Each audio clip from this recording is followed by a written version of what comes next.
Bom, pessoal, eu vou resolver aqui com vocês o exercício 3 da terceira lista de problemas.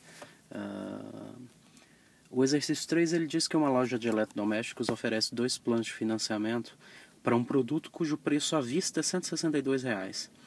Então, o problema exibe os 2 planos. No plano A, a entrada é de R$ 22 e 9 prestações de R$ 26,50. E no plano B, a entrada é de 22 também e 12 prestações de R$ 21,50. E nos pergunta qual dos 2 planos apresenta a menor taxa de juros, sendo, portanto, melhor para o consumidor. Eu vou fazer o cálculo da taxa de juros para o plano A. O cálculo para o plano B é similar. Então, para poder ilustrar, eu vou fazer no caso do plano A. O plano A, então, considera uma entrada de R$ 22 mais 9 prestações de R$ 26,50, como está escrito aqui. O problema nos dá algumas variáveis. Ele diz que o VF é o preço à vista menos a entrada. Então, se eu faço o preço à vista, que é 162 menos a entrada de 22, isso nos dá 140. Isso corresponde ao valor financiado. O pagamento desse valor financiado é R$ 26,50. Então, aí nós temos o PM, que é a outra variável que ele nos dá. E ele define uma variável K, que vocês podem ver aí na resolução, no enunciado, que é VF sobre PM. Fazendo o cálculo de VF sobre PM, nós encontramos uma variável K de 5,28302. De posse disso, nós podemos utilizar a equação que ele indica no enunciado, que nos diz que o valor de x, isto é, 100% mais os juros, ou falando em decimal, 1 mais os juros, também em decimal, ele pode ser encontrado como sendo a raiz da equação que ele nos mostra, que é k vezes x elevado a p mais 1, menos k mais 1 vezes x elevado a p mais 1 igual a 0, onde p é o prazo, que no nosso caso é de 9 meses. Substituindo os valores de k e de p, nós ficamos com a equação 5,28302x elevado a 10 menos 6,28302x elevado a 9 mais 1 igual a 0. Esta é exatamente a função f de x para a qual nós queremos calcular a raiz. De posse disso, o primeiro passo, lembra, é sempre encontrar um intervalo que contém a raiz, um xe e xd que contém aquela raiz. Vamos utilizar aqui o método troca-sinal. Quais valores eu vou utilizar? Repara, eu sei que o x é 1 mais j. Então, ou seja, eu sei que nós estamos procurando por um x que é maior do que 1. Lembra que o x representa aqui, nesse caso, o fator que está implícito sobre o nosso valor financiado. Então, ele é maior do que 1. Eu vou procurar por números, então, portanto, maiores do que 1. Nós sabemos que taxas de juros também, quando eu falo nesse caso aqui de financiamento, o contexto que nós estamos tratando, devem ser taxas de juros na primeira ou na segunda casa decimal. Então eu vou considerar um intervalo pequenininho para poder enxergar as possíveis variações dessa função. Aqui, por exemplo, eu vou considerar uma variação na segunda casa decimal. E vou considerar um intervalo de 0,05.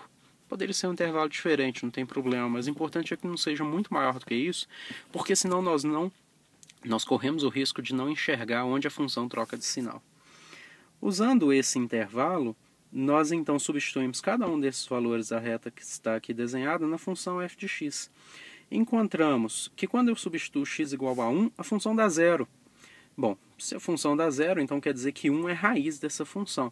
Mas esse é um valor que não nos interessa, corresponde ao caso em que não há juros, o que não tem significado físico. Então, vou ignorar esse valor aqui de 1. Ao fazer para os demais valores, nós encontramos que nós temos uma mudança de sinal entre os valores 1,10 e 1,15. A função sai de negativo e passa para positivo.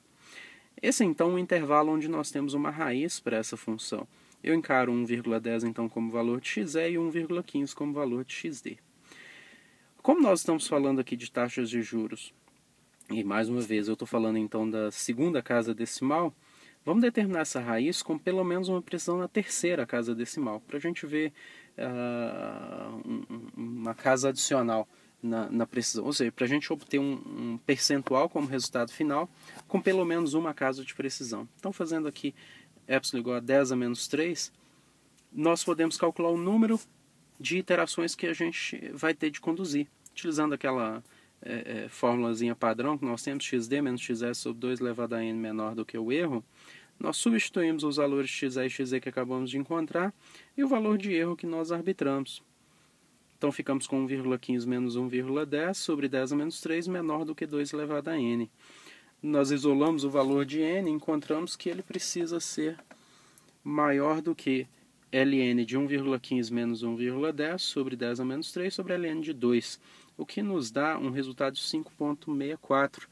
Escolhemos o próximo n inteiro, que nesse caso é n igual a 6.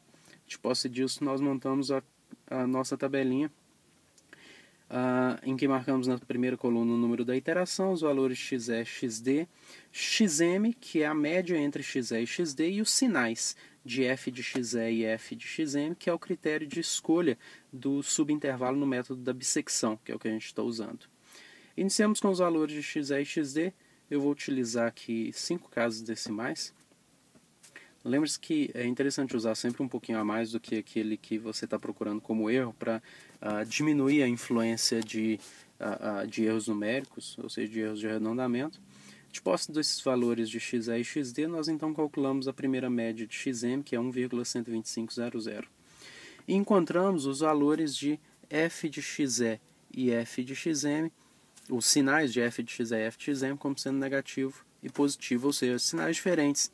Se os sinais são diferentes, então xd é que recebe o valor de xm. Repito, portanto, o valor de xe. Na próxima iteração, xd assume o valor de xm, calculamos um novo xm e calculamos os novos sinais. E encontramos aqui dois sinais iguais. Quando os sinais de f de xe e de f de xm são iguais, então é o xe quem assume o valor de xm. Então o xe agora assume 1,11250, o xd repete e calculamos o novo xm. Os sinais de f de xe e de f de xm agora são ambos negativos, portanto iguais.